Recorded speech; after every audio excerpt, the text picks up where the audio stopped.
فکر دیتے ہوئے یہ بات عرض کرنا چاہتا ہوں کہ نبی کریم علیہ السلام کی حدیث پاک میں کہیں بھی آپ نے یہ حکم نہیں فرمایا کہ خلفاء جو ہوں گے وہ بنو ہاشم سے ہوں گے. آپ نے یہ فرمایا الائمۃ من القریش، قریش سے ہوں گے. اور یہ بات صحیح احادیث سے ثابت ہے، لیکن میں اس سے بھی آگے بڑھ کے اس بات کا ثبوت پیش کرنا چاہتا ہوں کہ یار لوگوں کو تو بنو ہاشم پر بھی قناعت نہیں ہے، بنو ہاشم بھی قابل قبول نہیں ہے. اب اس کا کیا علاج کیا جائے کہ جب تک ماموں جی نہیں آئیں گے گاڑی نہیں چل سکتی. مطلب یہ کہ لوگوں نے صرف یہ نہیں کیا کہ صحابہ پر اعتماد نہیں کرتے، اہل بیت پر بھی اعتماد نہیں کرتے. اس کا زندہ ثبوت آپ لے لیں، میں آپ کے سامنے حاضر ہوں. میں آپ کو یہ بات عرض کر رہا ہوں کہ نبی کریم علیہ السلام نے جہاں یہ فرمایا علی منی وانا منہ، وہاں اپنے چچا حضرت عباس کے لیے یہ بھی فرمایا، جامع ترمذی میں حدیث موجود ہے کہ عباس منی وانا منہ، چچا عباس مجھ سے ہے میں اس سے ہوں. اور جہاں اہل بیت کا لفظ بولا ہے وہاں آل عقیل ابن ابی طالب، آل جعفر ابن ابی طالب، آل عباس ابن عبد المطلب، آل علی ابن ابی طالب، یہ سب لوگ مراد ہیں. تمام احادیث حضرت زید بن ارقم کی حدیث موجود ہے، اس کے اندر بھی یہ بات موجود ہے. تو اب بتائیے کہ ان لوگوں کو ملتے ہی نہیں جی، وہ پھر کون ہے جی؟ روز ہم سے پوچھا جا رہا ہے ٹیلی ویژنوں پر بیٹھ کر کہ اچھا جی اگر نہیں ہے تو آپ کے کون ہیں؟ تو میں کہتا ہوں اہل بیت اطہار نے دنیا پر 500 سال حکومت کی ہے، 500 سال حکومت کی ہے. اور لوگوں کی آنکھوں پر کس طرح پٹی اور دھول جھونکنے کی کوشش کی جاتی ہے جی کہ امت نے شاید بنو ہاشم پر اعتماد ہی نہیں کیا، امت نے کبھی بنو ہاشم کو چاہے نہیں، بڑے مظلوم ہیں یہ. بھائی بنو ہاشم کی سیاست کو کون رد کرتا ہے؟ بنو ہاشم کیا بنو امیہ کا مقابلہ نہیں کر سکتے تھے؟ ان میں عقل نہیں تھا، دانش نہیں تھی؟ کر کے دکھایا انہوں نے. بنو امیہ کی ساری حکومت جو عرب پر قائم ہوئی ہے اس کی عمر 70-72 سال سے زیادہ نہیں ہے، اور اسی ملک پر بنو ہاشم نے جو حکومت کی ہے اس کی عمر 500 سال سے بھی زیادہ ہے. لیکن اس بات کا کیا کیا جائے کہ بنو عباس کو باوجود نبی پاک کے چچا کی اولاد ہیں اور نبی کریم کے خاندان ہیں، نبی پاک کے اہل بیت ہیں، بنو ہاشم ہیں، یعنی مطلبی ہیں وہ لوگ، مطلبی ہاشمی، نظری ہاشمی بھی نہیں، مطلبی ہیں.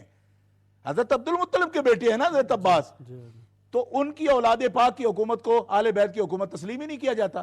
مطلب یہ نکلا کہ ان لوگوں نے صرف صحابہ پر بے اعتباری نہیں کی، عدم اعتماد نہیں کیا، نو کانفیڈنس نہیں کیا، بلکہ یہ تو اہل بیت اطہار میں بھی صرف ایک پارٹ کو مانتے ہیں، ایک حصے کو مانتے ہیں، باقی اہل بیت کے بھی منکر ہیں.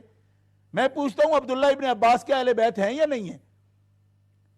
جن کو حضرت مولا پاک نے اپنے حکومت میں 3 بھائیوں کو گورنر مقرر کر رکھا ہے، بصرہ کا بھی اور مکہ مکرمہ کا بھی. میں پوچھتا ہوں کیا وہ بنو عباس اہل بیت اطہار نہیں ہیں؟ دنیا میں کوئی دلیل ایسی لا کر پیش کیجئے جس میں یہ لکھا ہو کہ بنو عباس اہل بیت نہیں ہے، حضور کے چچا حضرت عباس کی اولاد اہل بیت نہیں ہے.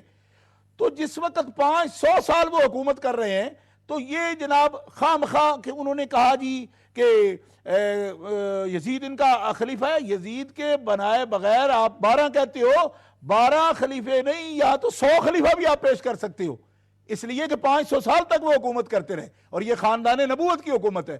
اور الحمدللہ اس پر ٹھنڈے دل سے غور کرنا چاہیے ہمارے ناظرین و سامعین کو کہ حکومت سادات اور اہل بیت اطہار کی تو آج تک بھی ختم نہیں ہوئی.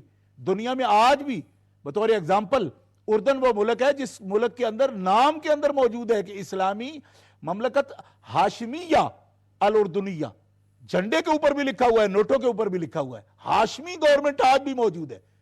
رحمت اللہ وبرکاتہ علیکم اہل البیت ان کے ایوان صدر پر لکھا ہوا ہے. مملکت ہاشمیہ دنیا میں آج بھی موجود ہے. مگر یار لوگوں کا فلسفہ یہ ہے کہ جو ہمیں پسند نہیں ہے وہ خاندان نبوت بھی ہو تو ہم اسے نہیں مانتے. اب بتائیے کہ نبی کریم علیہ السلام کے چچا جان کی اولاد کی حکومت کو آل بیت کی حکومت تسلیم ہی نہیں کیا جا رہا، ان کی اولاد پاک کی حکومت کو اہل بیت کی حکومت تسلیم ہی نہیں کیا جا رہا، خام خواہ تھوپا جا رہا ہے جی کوئی یزید کو مان رہے ہیں. یزید کو اہل السنہ والجماعہ لعنتی مانتے ہیں اور فاسق و فاجر مانتے ہیں، اس کو کوئی بھی خلیفہ نہیں مانتا. ہاں خلیفے کا انتخاب شورا کے ذمہ ہے، یہ ہمارا مستقل عقیدہ ہے، ہماری سب کتابوں کے اندر موجود ہے. اور منصوص من اللہ ماننے والوں سے میں ایک ایگزامپل مانگتا ہوں، فاطمیین کی گورنمنٹ میں مصر کے اندر آج بھی، آج کے ایران میں بھی، حالانکہ اس کو کہتے ہیں مولویوں کی حکومت ہے، تو مولوی ایسا ایگزامپل پیش کر دیں، جھگڑا کوئی نہیں، یہ تو عقل و فکر کی بات ہے، دانش و دلیل کی بات ہے. تو آج بھی کہتے جی آپ سمجھتے نہیں ووٹ تو لیتے ہیں ہم وزیر اعظم کے لیے، صدر کے لیے، تو یہ ولایت فقہی الگ ہے۔ میں کہتا ہوں کہ منصوص من اللہ کے ہوتے ہوئے پھر ووٹوں کا مطلب کیا ہے؟ ووٹ بھی ہوں گے منصوص من اللہ، یہ دوگلی پالیسی کیا ہوئی؟ اور پھر ولایت فقہی میں بھی میں پوچھنا چاہتا ہوں کہ اس ولایت کا انتخاب جو ہے وہ کس طرح کس نص کے ساتھ ہوا؟ پھر کہتے ہیں جی علامتوں سے دیکھیں گے۔ بھئی علامتوں سے جب آپ دیکھ سکتے ہو تو علامت اس وقت کیوں نہیں دیکھ سکتے جو تقوی پرہیزگاری نبی کریم علیہ السلام اپنے صحابہ کے لیے جس کو اپنا امام بنا رہے ہیں، اس میں بھی تو وہ علامتیں دیکھو۔ علامتیں تھیں، سب سے بڑا متقی تھا، تب پیارے رسول نے ان کو اپنے مسلح پر کھڑا کیا۔ سبحان اللہ، ماشاءاللہ، جزاک